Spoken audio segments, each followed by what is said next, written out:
I want to give you the floor on what you texted me about. You texted me last night. You're like, hey, I lost a friend. And a lot of people know who this friend is, the former WWE star. May he rest in peace, Shad Gaspard. I give you the floor on how you got to know him and what you'd like to say about him, Nick. Yeah, I just he's a guy that really became a friend, who really kind of touched me as a person. A great spirit. I met him at the Wild Card West Gym, which is now the Churchill Gym. Pete Berg owns it, and also my friend Mark Kriegel kind of brought me down there. My son learned how to box there, and I first met Shad Gaspard there. He's kind of a bigger-than-life guy. Didn't really know him, and little by little, we became friends.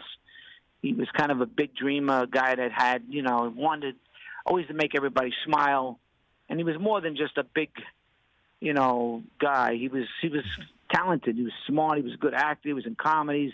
He was developing a wrestling pilot that I did a reading for him. More recently, a couple of months back, I did a reading of a little pilot that I'm developing called Band of Idiots. He came over, read a role for me. He was that kind of guy. And then, he sacrificed his life to his son on Sunday. I guess got caught in a riptide. And they told the lifeguard to take his son first. And, then they grabbed his son. He pushed his son. He lived for his kid. He not only was a great guy and a good friend, but he was a great dad. And then the riptide hit him. And in a matter of seconds, I had an experience at 17 in Long Beach, Long Island. I could barely swim. Got caught in an undertow, and lifeguards, luck, I wouldn't be here.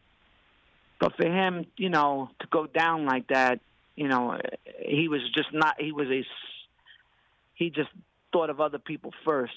And you imagine, you're confronted with that. Most people might panic and say, "Hey, help, help, help!" Hey, he had the sense to say, "Save my son," and now he's not here, and it's just the whole situation. But he was just a beautiful guy, and then you just question, what this life is about. I don't know, and I just feel like heartbroken about him, and his son. I tell you, it really hit me hard, hit my son hard, and we're only passing through, man. But he was a guy that passed through my life and became a friend. He was on my podcast. He turned me upside down to cure my vertigo one day. He picked me up he's a mountain of a man, and I just can't put my arms around that like he's gone. I was watching the videos last night I had of him, so I just wanted to pay tribute to him. I know a lot of people are.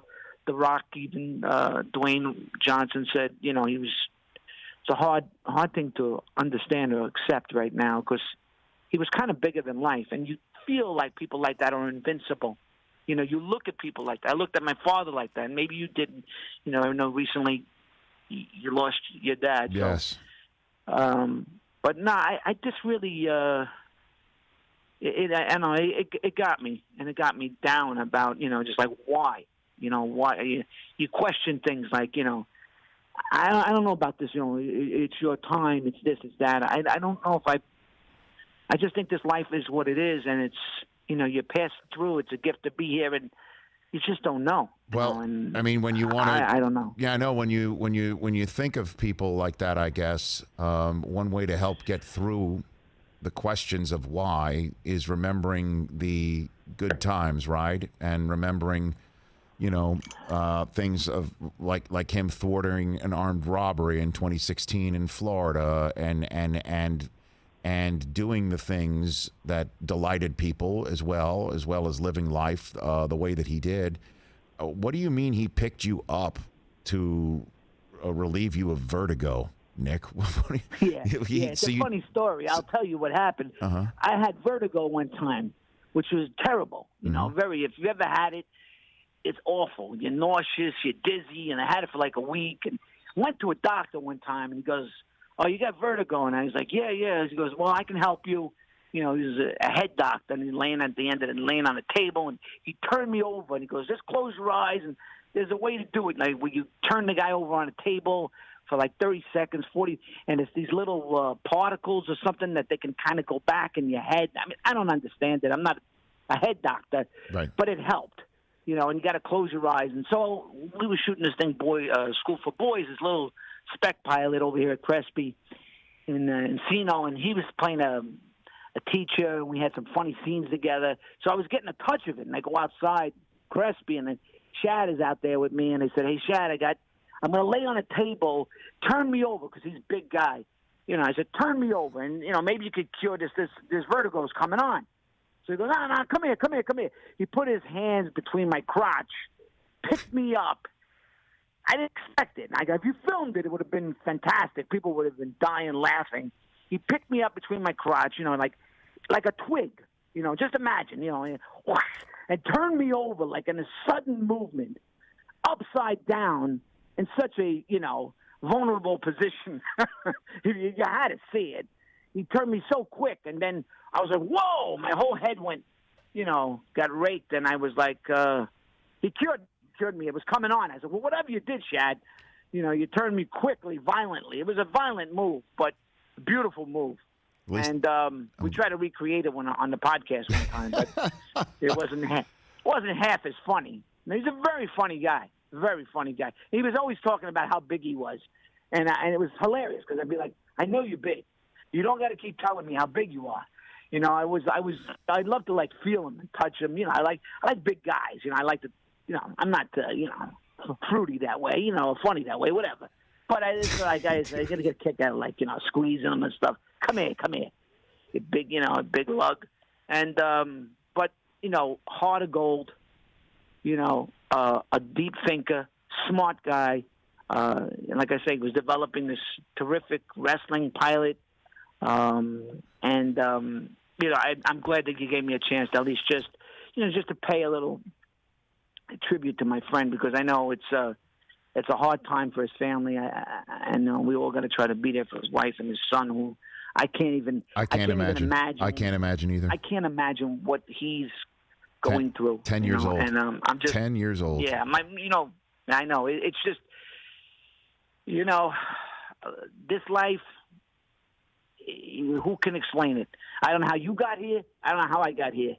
But we got here somehow. We had parents, how they got here. You think about it and you go like, wow. And then, one day it's going to go on without me, And like you think like, the whole world is about, But this is a guy that loved people, that thought about people. And like you say, he stopped the robbery. He helped friends. He cured my vertigo. Whatever. He made you laugh. He was always happy. He was always up.